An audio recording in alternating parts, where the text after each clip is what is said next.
In just the last few years, wearable technology has become one of the hottest things on the tech market. Whether it's your smartwatch or maybe even just a Fitbit device to track your steps, monitor your heart rate, and keep track of your activity, people more and more are turning to this wearable tech.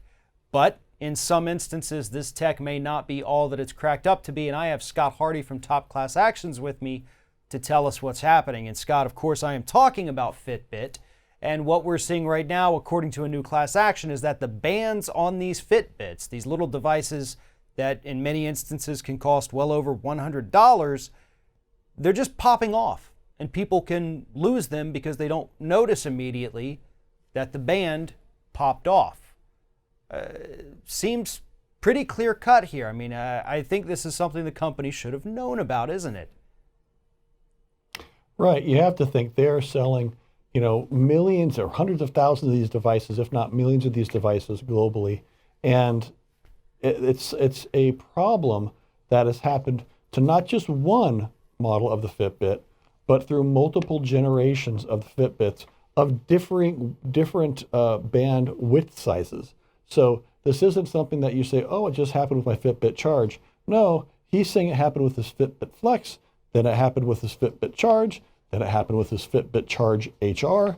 And so these each of these bands was having the exact same problem, which shows you that it's very likely a problem, with the actual latching mechanism himself.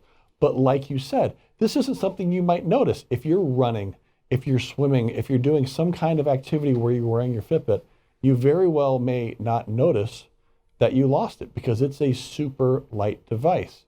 And then you look down, oh, your $150 wearable fitness tracker is gone. And finally, that's what's happened with this plaintiff who filed this class action. As he said, yeah, it popped off. I'd go in a year later, I get a new one, have the same problem, go in a year later, get a new one, have the same problem. Oh, now I lost it. And the class action was filed. So far we've had 26 shares of this article, more than 280 comments. And so that means that there are a lot of people out there that are experiencing the exact same problem as this plaintiff is alleging. Right. When you look at, technology like this with the Fitbit, it's nothing too complicated, still very far advanced from what you could have seen, 10 years ago. But it is all mass produced. It is made to be produced as quickly as possible and as cheaply as possible to make as much of a profit as possible for the company.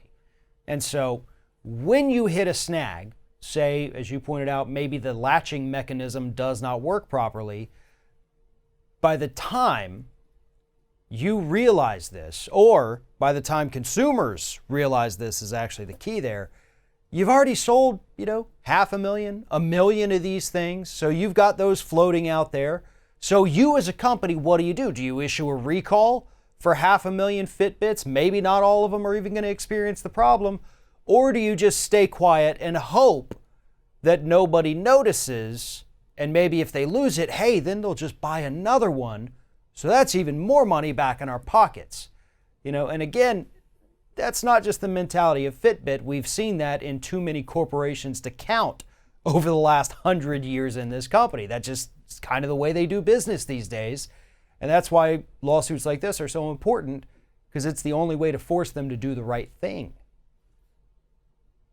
Right. It seems like some of these companies just view these devices as almost disposable. They expect you to buy it, wear it for a year, and then get their new model. Get the newest model that gives you more charging, or that gives you more battery life, that monitors your heart rate. But unfortunately, it is a twofold problem. One, if it unlatches, yes, you could lose the device. Two, if it's constantly unlatching, then you are not going to be able to get a true monitoring of your actual workouts, of your steps of walking around.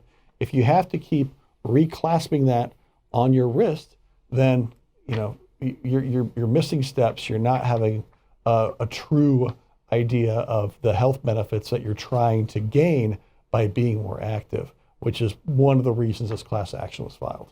And the plaintiff, who said he'd been using these devices, returned it multiple times, got a different model each time he returned it. They all seem to have the same problem.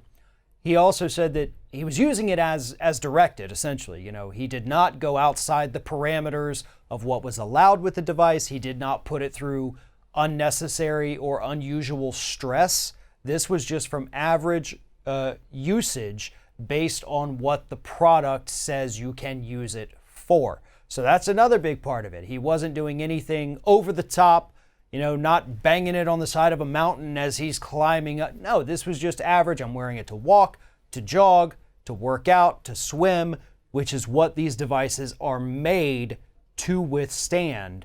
And according to this lawsuit, they couldn't withstand hardly any of it without coming unlatched. No, each of these devices had a problem. Each of these devices, the Fitbit didn't say, hey, here's a quick fix to get it done. No, they just said, hey, buy our new device, get the upgrade. Most likely, it's not clear in this article if he paid an upgrade each time he returned it. But that was their approach of just buy the latest model. Don't worry about it. I'm sure it's resolved. But unfortunately, it wasn't. But each time, most likely put some more money in Fitbit's pocket. Absolutely. For more information about this issue, follow the link in the description of this video, head to Top Class Actions, and while you're there, make sure you sign up for their weekly newsletter, get all these stories and more delivered directly to your inbox. Scott Hardy with Top Class Actions, thank you very much for talking with us today. You're welcome. Thanks for your time, Farron.